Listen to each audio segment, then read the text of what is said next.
What's up, guys? Today we're talking about the 7 biggest mistakes in yield farming and especially in concentrated liquidity pools. And I've recently shared these mistakes in a workshop, and a lot of people found it really helpful, so I thought I should share them here. And I've made a lot of these same mistakes as well, but hopefully this video would show you how to avoid them. And if you're new here, my name is Richard. I've grown my portfolio from $0 to over 6 figures in under 4 years in crypto. And I've found yield farming to be one of the most profitable strategies in crypto. That's why I'm focusing my channel mainly on yield farming. And before we dive in, here's a quick portfolio update so you know that I'm actually doing this for real. You can see I'm generating roughly like 40 to 50% APR on my capital.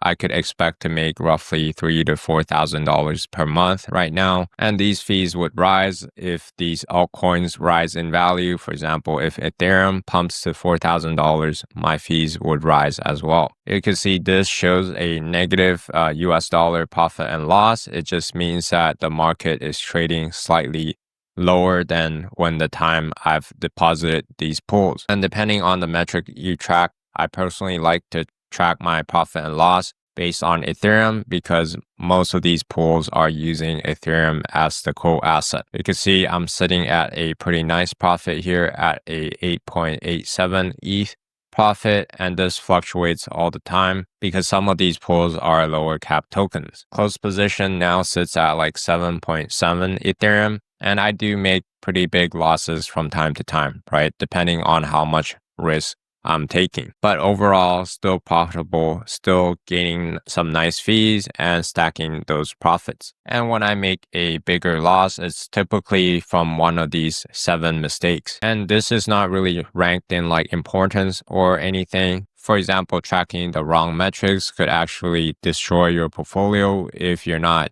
careful with that. So you want to make sure that you're not making any of these mistakes. The first one is thinking short term. Liquidity pool yield farming is not like trading where you could basically set like your stop loss and take profit targets. And depending on your strategy and the time frame you trade in, for example, day traders could be like in and out really quickly, right? But liquidity pool yield farming is more similar to like swing trading or cycle trading, where sometimes you need to be able to hold your positions for at least like 6 to 12 months or even years to see a profit. So you got to be thinking long term, right? You got to have processes and systems in place that basically puts you on that long-term path rather than focus on those like short-term profits. And a great example of thinking long-term is this Arrow and ETH pool that I'm currently in. So I entered here in February roughly at 0.00034, seeing like a bullish engulfing candle and a potential like momentum reversal. But obviously I was wrong and the token trended down against Ethereum. And so I suffered some Ethereum impermanent loss, right? It went all the way from 0.00034 all the way to 0.0002, which is almost like a 50% retrace, roughly like 30-40%. And now you can see the momentum is reversing and it's trading near my entry. You can see I'm at a slight divergence loss with this position, but I'm actually net profitable because I'm thinking longer term. I believe in the assets. I'm actually up 6% on my investment, even though the price is slightly below my entry point. The reason why is because I harvested my fees, I took some profits on my fees, and I also compounded my fees when the prices are like trading below my entry. So you could see it could take you like months for a position or a trade or a yield farming strategy to play out, or even years. So it's a strategy that takes patience and also conviction and also a long-term mindset. The second biggest mistake that I've personally made and see a lot of people still making is setting the ranges too tight. The reason why people set tight ranges is because you could get really high fees with that. But here comes the problem, right? If you set really tight ranges, and let's just use Ethereum to USD for an easy example. Let's say you were yield farming back here in 2024, right? With these ranges. So this is a range that most people would consider wide range already in like the yield farming community. But as you can see, you're not going to be in range for even over 6 months, right? Because the price drops again, like all the way down here.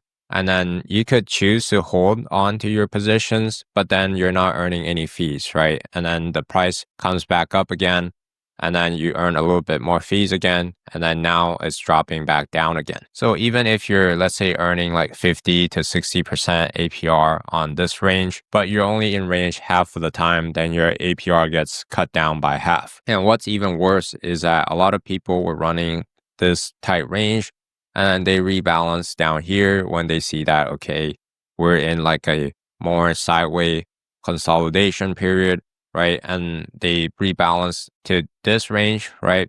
And then the price pumps again, and then they missed out on most of the upside, and then they're not earning fees again, right? And when that happens, they actually secured a lot of losses because when they made that first rebalance from up here to down here, they're locking in a lot of impermanent loss because essentially if you're fully converted to Ethereum and you're swapping some to US dollar, then you're basically selling Ethereum at a cheaper price, right? And then now it pumps above your range. You're fully into USDC or USDT. And then you're capturing this range again, which means that you're buying more Ethereum again at this high price. And then it drops again, and then you're forced to consider to rebalance again. So when you do this, you could actually lose a lot of your initial capital doing so. And in my opinion, it's just not worth it. And especially on a crypto to stable pair like Ethereum to USDC. What I like to do instead is I want to look at the weekly chart and then set my ranges from there. For example, if I want to set a tighter range or a more like bullish range, this could be the bottom range, and I could drag the top range to be all the way up here. If I believe that the price is going to trend all the way up to roughly $7,000 in the next 6 to 12 months, then that's a possible range that I could set. So you can see, even if you want to backtest a range, I would have been in range for like 90% of the time over the past 4 to 5 years here. And that's actually the main reason why I've been consistently profitable, is because I run wider ranges most of the time and I'm in range for longer periods of time compared to a lot of other yield farmers. And a third big mistake is actually picking bad assets. So this will burn you pretty hard because a lot of times if like the assets are trending down in value, but you're earning some nice fees from it, you're still going to lose your capital, right? You can see in this diagram that I've made, if you're suffering from asset depreciation and with low APR, typically these pools are pretty easy to avoid. But if you're getting into like a higher APR pool, but the asset constantly bleeds out against the quote asset, for example, Ethereum or Solana, like lower cap meme coins, for example, then it's very easy to lose a lot of money because a lot of times, like if the fees does not cover the asset depreciation, then your net profit is going to be negative. So you want to try your best to actually aim for assets that are appreciating in value relative to the quote asset that you're providing liquidity for. Because at the end of the day, if the asset appreciates in value, but the APR is low, you're still going to make some nice profit from that, right? Even though it might not print a lot of money in terms of fees, as long as it's above your entry, then you're still at a nice profit. And I still like make high risk investments from time to time, but that's because I've already made and secured a lot of profits. And when the opportunity comes, I do take pretty big swings sometimes, and then sometimes I miss, right? But usually it's a great idea to pick projects with like solid fundamentals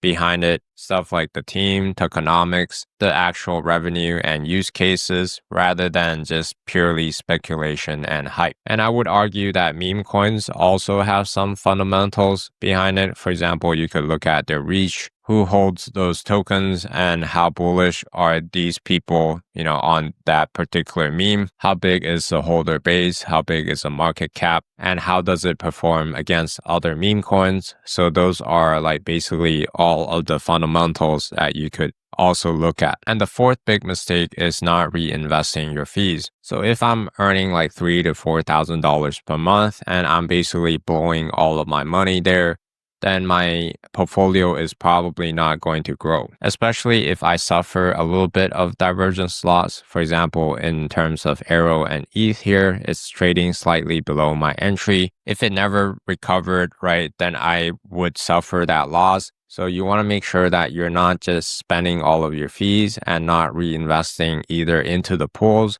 or into solid assets like Bitcoin, Ethereum, Solana. And that's exactly what I did with this Bonk and ETH profit here that I harvested last month. So I collected roughly $390 worth of Bonk last month. And what I did was I swapped that into some Bitcoin. So you definitely don't have to reinvest into like pools, especially if it's trading above your entry, because that's going to drag up your entry, right?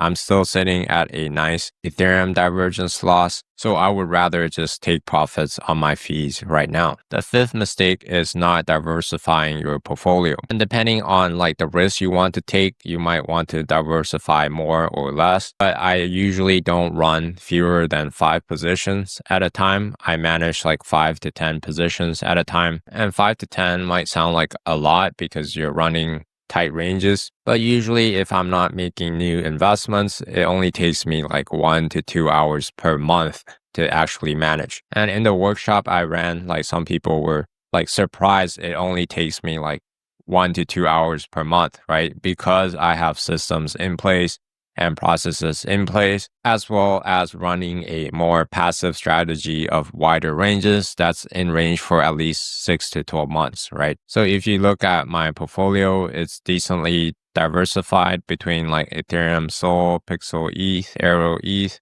and a bunch of different pools, right? And I'm a little bit heavy on the Pixel side, but I have a lower cost basis for that because I gain a lot of it from staking my Sappy Seals NFT. And I've been yield farming these tokens for quite a while, so my cost basis is much lower than if you're entering the market right now. And if you draw like a pie chart of your own portfolio, then you could see like how diversified you are with your yield farming. My current portfolio is like medium to high risk right now. That's why you see a lot of lower to mid cap tokens. But I also have clients that run lower risk portfolio where like more than 50 to 75% of their portfolio is on like blue chip assets that's still generating like 20 to 30% per month. But they're also diversifying across like different chains, different protocols, different assets. If you go all in on one token and if it does well, then you're going to make a lot of money.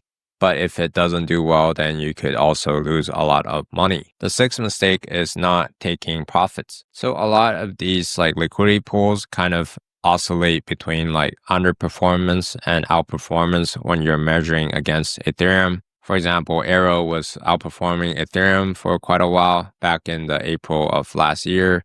Then it dumped pretty sharply against Ethereum and then it outperformed again and then it dumps back down again. And of course, you could like hold all the way throughout, right? If you're running a wide range, for example, like even wider than mine is, but you want to make sure at least you're de-risking with the fees that you're earning if you're like planning to stay in range for like years, right? Or sometimes what I like to do is exit the position completely if I think like this pair is overheated and there's other pools that are better to get in on. If Arrow, for example, pumps all the way up here to the top range, then I might choose to exit this pool for a profit completely. And what I started doing a lot now, like what I explained earlier for Bonk and ETH, if it's trading above my entry and I'm generating Bonk and ETH in this pool, I'm going to be selling a lot of my Bonk into Ethereum or other crypto like Bitcoin, Solana, even stable coins to take and secure some profits. So you want to make sure that you're always securing some profits when you're yield farming, and you could use that profit to invest into other tokens to balance out your portfolio. For example, my portfolio right now has too much Ethereum, so I like to use those profits to buy more Bitcoin. And lastly, I think one of the most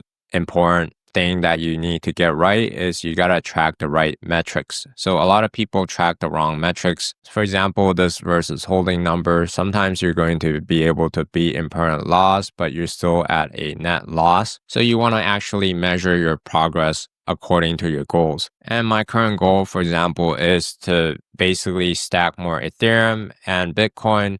So then I want to measure my profit and loss in crypto terms rather than the US dollar terms, especially because US dollar terms basically fluctuates all the time. Like I explained earlier, right? This SOL to ETH position is actually in profit in terms of ETH, but it's showing like a negative US dollar profit and loss. If I'm just tracking this US dollar, for example, then I don't even know that I'm in profit, right? And I might, sell out of my position thinking that I'm in a loss and I want to get into another pool. But in reality, I'm actually doing really well in that pool. Same thing with this ETH and MOG pool here. You can see a negative US dollar profit, but if we look closer, you can see a 0.44 ETH profit, which is like a 25% ROI on my initial investment. So for crypto to crypto pools, usually I like to track the profit and loss based on the quote asset. In this case, it's Ethereum. But if your goal is to stack more Solana and you're providing liquidity for Ethereum and Sol, for example, then you want to use Solana as your quote asset and kind of like track the profit and loss. For example, if I want to stack more Solana and I want to do that by providing liquidity for projects like Radium and Sol, I want to look at Radium and Sol chart, right? Make sure I get in at a good entry. And if it's trading above that entry, then I would have positive divergence loss in terms of Solana. And even without the fees, I'm in Solana profit, right? So in that case, I would be tracking Solana profit and not the US dollar profit. But if my goal is to make US dollar profit, for example, with an Ethereum to USDC pool, then it could make sense to track more like US dollar profit. For example, this pool that I'm currently in, Coinbase BTC with Solana, the APR is very low, but I don't even care because my goal is a US dollar profit. What I did was I basically on-ramped back into crypto, roughly like $10,000 last month because I see like a good opportunity to buy more crypto and put it into this pool. And you can see it's trading above my entry and I'm happy with that because my goal is to make a US dollar profit. And with this pool at the end of the day, like I don't care if it's not beating impermanent loss. If it does, great. Then if it doesn't, then that's fine. And you can see like my thought process in this video here, where I just invested $10,000 into this liquidity pool. Here's why. So that's pretty much it for the 7 biggest mistakes in yield farming. And I can't promise you guys that you're going to make money in this market, right? The market is unpredictable. Nobody could guarantee like profits because, for example, Ethereum could drop like another 30%